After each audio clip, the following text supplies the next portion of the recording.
Hai kawan-kawan, hari ini kita akan belajar mengenai KD 3.9 yang membahas mengenai cerpen. Nah, nantinya setelah mempelajari materi di KD 3.9 ini, kalian diharapkan mampu untuk yang pertama menentukan unsur-unsur pembangun cerpen, serta yang kedua mampu menelaah teks cerpen berdasarkan struktur dan kaidah. Materi kita hari ini ada 3, yaitu unsur pembangun cerpen, struktur teks cerpen, dan ciri kebahasaan dari cerpen.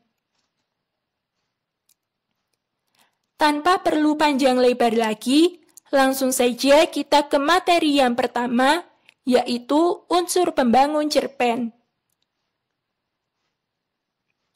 Sama seperti teks lainnya, teks cerpen juga dibentuk dari beberapa unsur. Adapun unsur pembangun yang akan kita pelajari adalah unsur intrinsik atau unsur yang berada langsung dalam teks cerpen. Dalam teks cerpen, terdapat unsur intrinsik yang meliputi berikut. Tema merupakan ide atau gagasan dasar yang melatar belakangi keseluruhan cerita yang ada di cerpen. Tokoh dan penokohan. Tokoh merupakan pelaku atau orang yang terlibat di dalam cerita tersebut. Sedangkan penokohan adalah penentuan watak atau sifat tokoh yang ada di dalam cerita.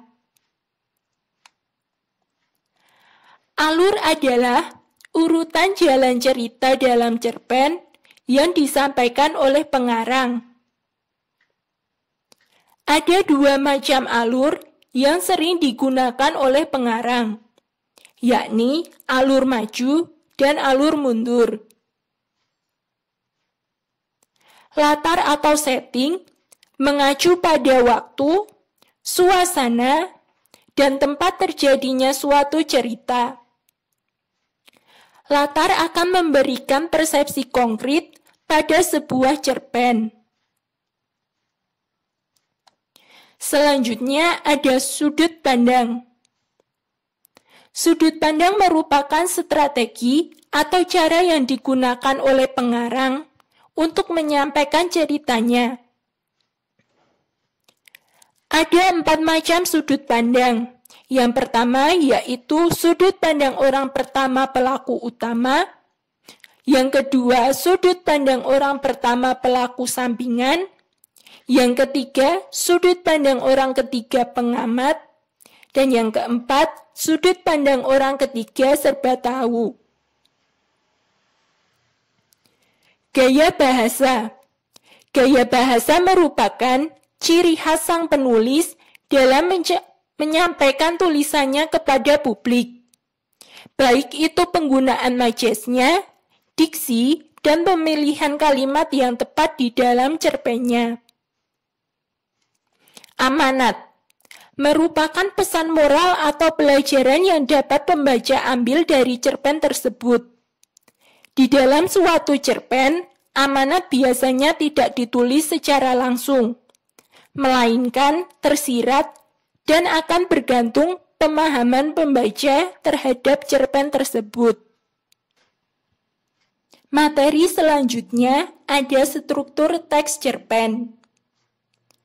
Berikut ini merupakan struktur dari teks cerpen. Yang pertama ada abstrak. Abstrak merupakan tahap yang berisi ringkasan atau inti dari cerita. Bagian ini bersifat opsional atau pilihan, boleh ada ataupun tidak. Selanjutnya ada orientasi. Orientasi merupakan tahap pengenalan tokoh dan latar cerita yang berkaitan dengan waktu, ruang atau tempat, dan suasana terjadinya peristiwa atau cerita. Yang ketiga, ada komplikasi. Merupakan tahap yang berisi urutan peristiwa dan konflik yang saling berkaitan melalui hubungan sebab akibat. Di tahap ini juga, watak dan karakter para tokoh akan terlihat. Yang keempat, ada evaluasi. Merupakan tahap di mana konflik yang terjadi akan diarahkan pada pemecahan sehingga dicapai penyelesaian dari konflik. Yang kelima, ada resolusi. Resolusi merupakan tahap di mana konflik terpecahkan yang ditandai dengan pengarang mengungkapkan solusi dari berbagai konflik yang terjadi. Satu persatu konflik yang dialami para tokoh diselesaikan. Dan yang terakhir, ada koda. Koda merupakan tahap akhir cerpen yang diberikan oleh pengarang yang akan menyuarakan pesan moral sebagai tanggapan terhadap konflik yang terjadi. Berikut adalah contoh teks cerpen beserta dengan strukturnya.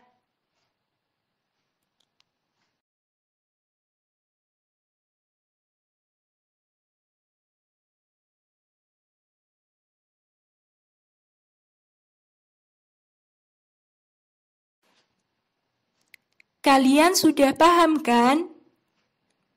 Kalau sudah paham, yuk kita lanjut ke materi terakhir. Di materi terakhir ini ada ciri kebahasaan teks cerpen.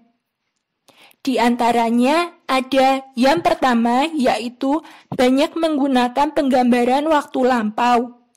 Contohnya, ketika itu beberapa tahun yang lalu telah terjadi. Yang kedua, banyak menggunakan kata yang menyatakan urutan waktu atau konjungsi kronologis. Contoh, sejak saat itu, setelah itu, mula-mula, kemudian.